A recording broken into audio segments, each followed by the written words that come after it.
দ্বিতীয় শ্রেণীর পরীক্ষার্থী বন্ধুরা, তোমাদের জন্য এই ভিডিওটিতে আমি আলোচনা করতে চলেছি দ্বিতীয় শ্রেণীর কলা ও কর্মশিক্ষা বিষয়ের প্রশ্নপত্র।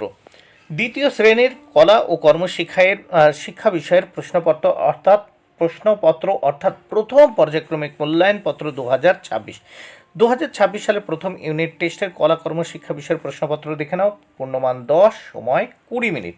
পরীক্ষার্থী নামের জায়গায় তোমরা তোমাদের নাম, ক্রমিক সংখ্যার জায়গায় রোল নাম্বার, বিদ্যালয়ের নামের জায়গায় তোমরা তোমাদের বিদ্যালয়ের নাম। প্রাথমিক শিক্ষা পর্ষদের নির্দেশ অনুযায়ী নবপ্রবর্তিত পদ্ধতি অনুসরণ করে এই প্রশ্নপত্রটি তোমাদের জন্য তৈরি হয়েছে। নিচের আকারগুলি দিয়ে একটি পাখির ছবি এঁকে নিজের খুশিমতো রং করো।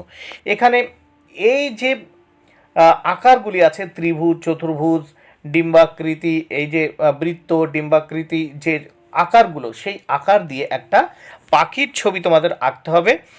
এতে তোমাদের বরাদ্দ 5 মার্ক। পাখির ছবি এঁকে তোমরা রং করবে। এবার নেক্সট পেজে আমরা দেখে নেব। এখানে কি বলেছে, নিচের ছবিটি সুন্দর করে রং করবে। নিচের ছবিটি সুন্দর করে রং করবে। এখানে আমরা দেখতে পাচ্ছি একটা কলা গাছ রয়েছে, দূরে আকাশ দেখতে পাচ্ছি, আকাশে সূর্য রয়েছে, মেঘ রয়েছে, এবং এখানে আমরা একটা ঘর দেখতে পাচ্ছি, তার সামনে রেলিং রয়েছে, এবং এখানে গাছপালা দেখতে পাচ্ছি, একটা পাখি উড়ে যাচ্ছে। এইগুলো কিন্তু সুন্দর করে রং করবে। এর জন্য বরাদ্দ রয়েছে 5 মার্ক। বন্ধুরা, ভিডিওটি ভালো লাগলে অবশ্যই লাইক, কমেন্ট, শেয়ার করো। Thank you very much. Keep watching my channel and my video.